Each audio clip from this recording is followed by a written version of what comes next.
Through the miracle of the internet and the courtesy of YouTube and the Spreaker internet service, a new direction is being offered to you. And if you take it, you may never be the same. You've tuned in now to a spiritual side of yourself.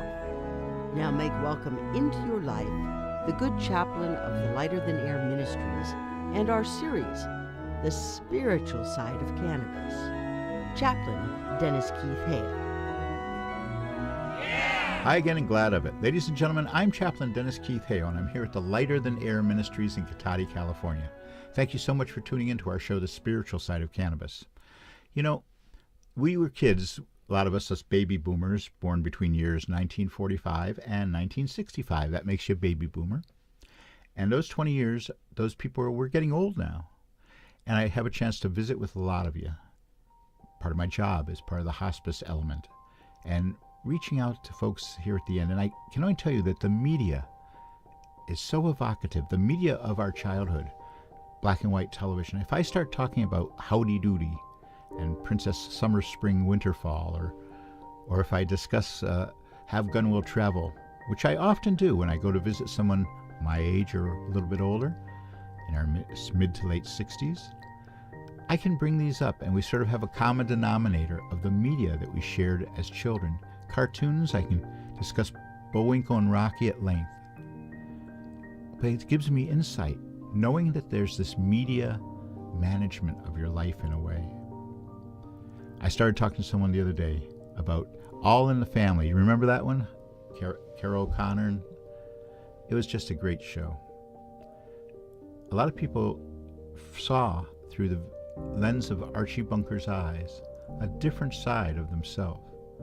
A lot of people, young people at the time, took power from the fact that Mike, who was Rob Reiner, didn't want to go into the war, did not want to go to Vietnam, and it gave reinforcement. Those were still the days, remember, when we only had 3 channels or 4 channels? VHF, then later came UHF with more channels. The music of our childhood was actually our parents' musical moment.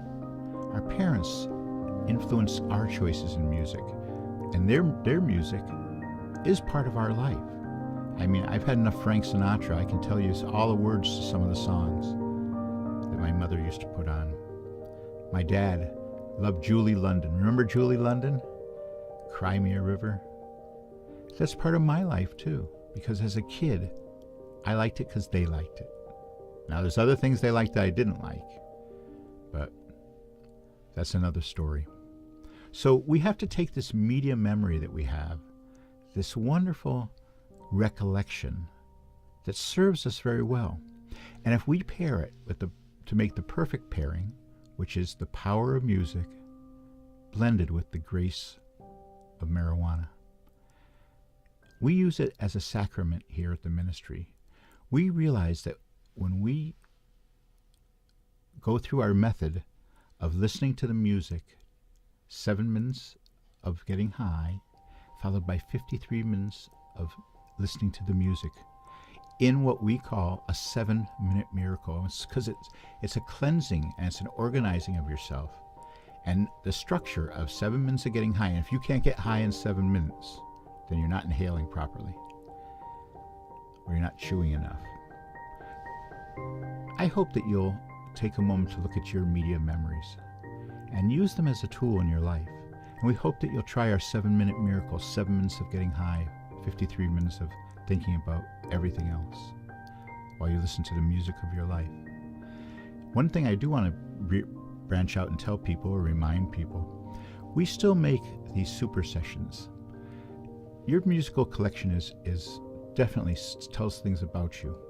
But if you give us access to that collection and allow us to select things just as we did in the old days as disc jockeys, where we make sets for people, we think about it and we get music which will complement the music before or after and suit the person whom we're thinking of. On the radio, I used to have a listener that I thought of in my mind and what they looked like and how they talked and everything. And I kind of related to that. Often you have to do something like that in radio, sitting there in a glass booth and talking for a number of hours.